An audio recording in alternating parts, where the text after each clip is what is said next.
Netanyahu की इतनी हिम्मत हो गई कि कतर पर हमला करने के बाद अब वो तुर्की को भी धमकियां देने पर उतर आया है। उसने रजब तैयब एर्दोगान को क्या धमकी दी और अब मामला किस तरफ जाने वाला है? आमिर रजा मेरे साथ मौजूद हैं, उनसे बात करते हैं।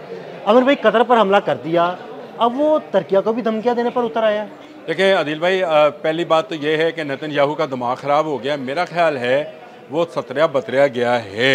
जिस तरह से मोदी का 70 साल के बाद दिमाग ख़राब हुआ और उसने पाकिस्तान पर हमला करने का सिंदूर ऑपरेशन किया, शायद नेतन्याहू भी दिमाग ख़राब और उसका दिमाग दुरुस्त करने की ज़रूरत है। देखें, यहूदी पिछले 2000 साल से डायस्पोरा में थे, यानी ये दुनिया में बिखरे पड़े थे।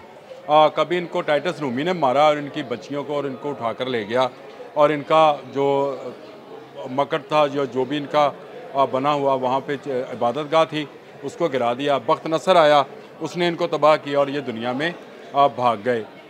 अब यहाँ पर तुर्क हुक्मरान थे। जिस वक्त दोबारा एक साजिश जो कि अंदरूनी और बैरूनी एक लंबी कहानी है, अगर आप कहेंगे तो किसी दिन वो भी बयान कर देंगे कि उसमें इन हमारे अरब भाइयों का क्या तल्लक था और सुल्तान हमीद की कहाँ गलती थी, या उसमें तुर्कों के जो बाप कमाल अतातुर्क हैं उनका क्या कमाल था। ये एक लंबी कहानी है, वो भी आपको बता देंगे। लेकिन असल में अब का जो फ़लस्तीन है ये तुर्कों की ही एक रियासत थी और तुर्क ही इस पर हुक्मरान थे। उससे एक साजिश के तहत जिसमें यूनाइटेड किंगडम भी शामिल था, जिसमें अमेरिका भी शामिल था, और वो तमाम फोर्सेस जिन्होंने दूसरी जंग अज़ीम में हिटलर को शिकस्त दी थी, उन्होंने यहूदियों के लिए यहाँ पर एक जगह बना दी जिसको हम आज इज़राइल के नाम से जानते हैं। और इसी के मुतालिक कायद आज़म ने कहा था कि ये गैर कानूनी रियासत है और ये नाजायज़ रियासत है। ये नाजायज़ रियासत, अब इसका हौसला इतना बढ़ गया है कि ये पहले हमलावर हुआ गज़ा पर जुल्म के पहाड़ तोड़ते तोड़ते इसको ख्याल आया कि मुस्लिम दुनिया का टेस्ट लिया जाए, और उसने वो टेस्ट लिया जो कि उसने कतर पर हमला किया और दोहा पर बम गिराए।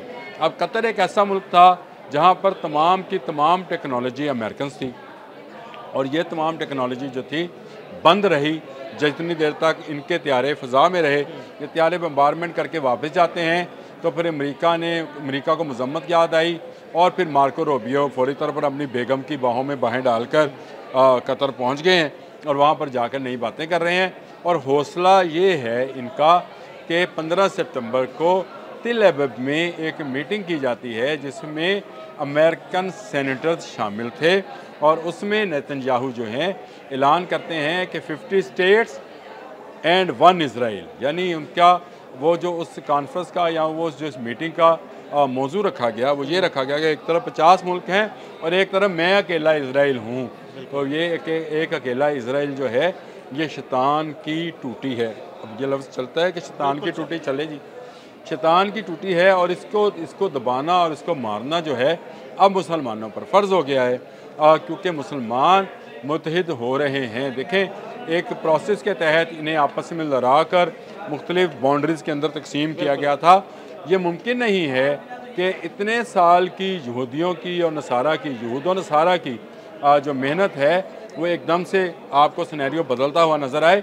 लेकिन पहली इब्तिदा जो है दोहा में पाकिस्तान और कतर की मेज़बानी में मुनक्कद होने वाली इस्लामिक हंगामी डिफेंस कॉन्फ्रेंस थी, जिसमें तमाम मुल्कों ने शिरकत की और बात की, और वहाँ पर बात की थी तैयब एर्दोगान ने कि नेटो की तर्ज पर हमें एक तंजीम बनानी चाहिए इस्लामी दुनिया की, एक पर हमला सब पर हमला। कल आप भी इसको रिपीट कर रहे थे, मैं इसको दोबारा आज रिपीट कर रहा हूँ कि नेटो का स्लोगन है एक पर हमला सब पर हमला। तुर्की नेटो का रुकन है, 27वां या 28वां नंबर है, ये मुझे याद नहीं रहता, लेकिन ये तुर्की जो है नेटो का रुकन मुल्क है। तुर्की अपना 5th जनरेशन का जहाज़ बना रहा है, तुर्की का अपने मिसाइल सिस्टम्स हैं, और तुर्की ने अब दुनिया के बेहतरीन इंटरसेप्टर्स बना लिए हैं जो किसी भी मिसाइल और जहाज़ को चाहे वो कितनी भी बुलंदी पर हो गिरा सकते हैं। तुर्की डिफेंस के अंदर बहुत ज़्यादा तरक्की कर चुका है, और इस वक्त दुनिया की 2 इस्लामी रियासतें पूरे यहूद नसारा को खटक रही हैं। एक का नाम तुर्की है और दूसरे का नाम पाकिस्तान है। तो आप अगर पूरे इस्लामी दुनिया की इस कॉन्फ्रेंस में सिर्फ इन 2 तकरीरों को उठा लें, जो एक शहबाज शरीफ साहब ने की और एक तैयब अर्दवान ने की, तो आपको समझ आएगी कि हम क्यों खटकते हैं कफ़ार की और यहूद की निगाहों में, क्योंकि हम वो मुल्क हैं जो दिफाई टेक्नोलॉजी में अपने तमाम इस्लामी भाइयों से एक नहीं कई कदम आगे हैं। और यही वजह है कि तुर्की के मिसाइल्स जो कि तिल एबब तक मार करते हैं तैयार हैं। फिर आपका एक राइटर में पढ़ रहा था, उसके अंदर आपने बताया कि पाकिस्तान बहुत जल्द एक ऐसा तजर्बा करने जा रहा है जिसमें 5 से 6 हज़ार किलोमीटर का फासला। और इससे आपको याद है कि मैंने पहले भी बात की थी कि चाहे तिल एबब हो, चाहे हैफा हो, चाहे डेमोन हो, डेमोन वो शहर है जहाँ पर इनकी एटमी तनसीबात हैं, वो पाकिस्तान के निशाने पर है। तो ये अगर पाकिस्तान के निशाने पे है तो तुर्की के भी निशाने पे है। और दिलचस्प बात है कि ईरान के भी निशाने पे है। दोबारा वक्त आ गया है RCD बनाने का। शायद आपने पढ़ा हो RCD के मतलब 3 मुल्कों का एक कंसोर्शियम था जिसको RCD बोला जाता था। इसमें पाकिस्तान, ईरान और तुर्की थे। अब मेरा ख्याल है एक दिफाई RCD बनने जा रही है और ये दिफाई RCD वो दीवारें चीन होगी, चले चीन भी इसी बहाने आ गया, वो दीवारें चीन होगी जो यहूदो नसारा के उन तमाम गंदे और नापाक अज़ाइम को, जिसको वो ग्रेटर इज़राइल कहते हैं, उसको ना सिर्फ रोकेगी बल्कि स्नब करेगी। ये दोबारा से अपना टेंपल बनाने की कोशिश करेंगे। इन्होंने 3rd टेंपल बनाने की बात कई बारहा की है और अब नेतन्याहू खुलेआम कह रहा है कि गल्फ़ का चेहरा बदलेगा। तो अगर वो गल्फ़ का चेहरा बदलेगा तो हम पूरा इज़राइल बदल कर उलट पुलट कर देंगे। ये बात पूरे इस्लामी दुनिया समझ गई है कि पाकिस्तान और तुर्की जैसा मॉडल बनाकर ही वो इज़राइल से या अमेरिका से या जो दुश्मन इस्लामी मुल्क हैं उनसे बच सकते हैं। तो ये मॉडल अपनाना होगा।